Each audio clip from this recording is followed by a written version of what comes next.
boy Omar. Welcome back to the channel. If you're new here, hit the sub button. If you don't mind, hit the like button. We're here to talk about the Magic new episode. Quite a bit to talk about before tonight's game against the Portland Trail Blazers. Let's get right into it. We got to start with the injury report. Evan Fournier has been out due to back spasms, and that really hurt us against Chicago. Saw it. It was a 30-point game at one point. But on the bright side, Al-Farouq Aminu should be coming back now. He should be playing tonight against Portland. I think he's going to help immensely on the defensive end. Hopefully he's better now offensively than he was last year. I think it's going to take some time, but I think he's going to be very solid for this team.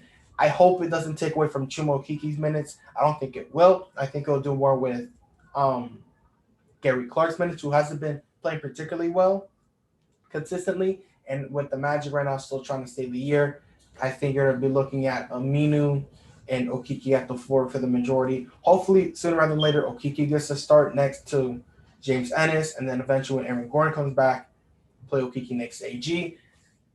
But let's just move on as we're talking about Okeke now. Anyways, I think Chuma has been playing great. Other than the only bad thing was that he got into foul trouble his first game. He was the only reason that he stopped himself. He was on fire. He was hitting threes, pull-ups, off the dribble. Like he was doing it all scoring-wise.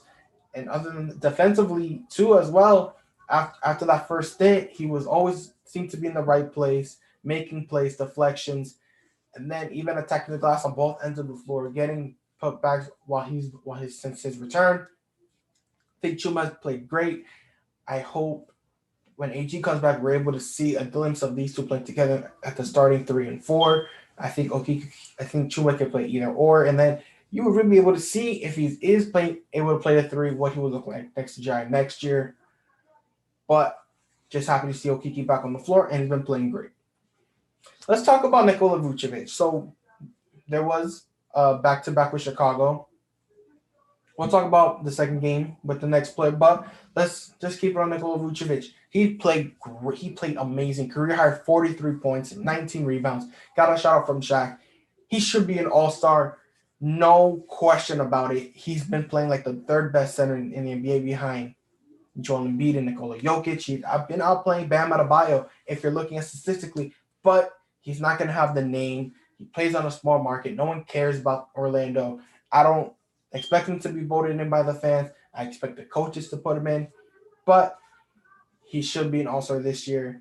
And if we're gonna look at the difference between the first and 2 games, he was making plays for his teammates. The first game, the ball was moving, they were making shots, but without Evan Fournier. The second game, I feel like other players might have put more pressure on themselves, have gotten tighter, and that was the reason no one made shots. Orlando was down 30. Vooch was frustrated. Nothing was working. But if we're gonna talk about the second game in a second, I just want to give another quick shout out to Nikola Vucevic. He's been playing amazing, totally deserving of an all-star nod. I hope the coaches realize this. The fans aren't because he plays for the Magic, but I really think he should be playing in the game.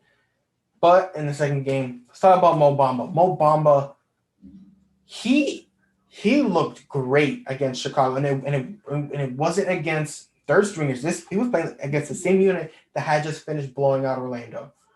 Mo Bamba was scoring. He was hitting. He hit a jumper. He was catching alley-oops. He was finishing around the rim. He had 3 block shots. His ability to finish around the rim, spread the floor with the ability to shoot from beyond the arc and block shots. I just don't understand why Coach Clifford says he doesn't give them the best chance to win. If this same rotation that you're running gives you a 20-point deficit, what makes you think it's working? I think you played a lot of players out of position in the past just to have them on the floor. Ken Burch was playing the 4.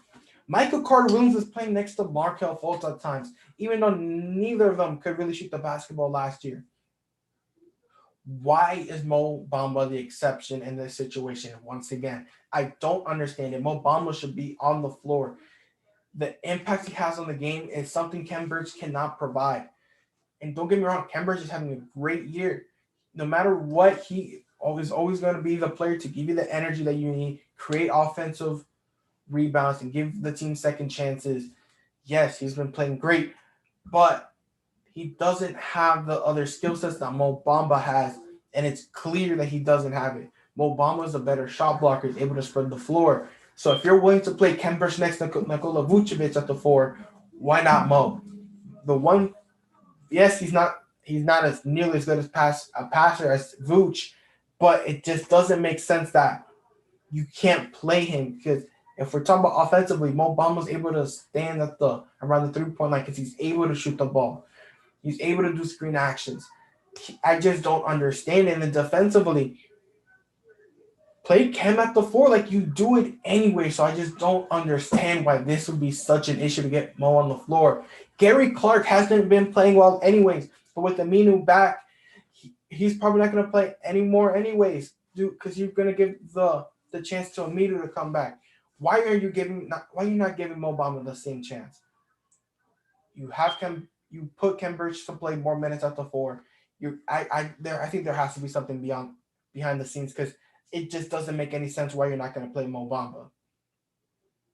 And you better get this figured out because if Mo Bamba ends up wanting a trade because you're not giving him the opportunity, then it's going to end up being a problem. Because Mo Bamba has shown you he is the talent, and I thought he was going to play after his performance against Chicago. But then here we go. After practice, Mo Bamba's the third guy, Ken's the backup center. But the problem with that is that he's not just the backup center. He's been playing minutes at the four. So if you're willing to do it, just do it now.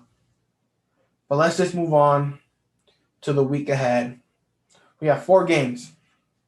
4 winnable games, I might add. Portland is without C.J. McCollum and Yusuf Nurkic. Very winnable game. Orlando just has to show up and play.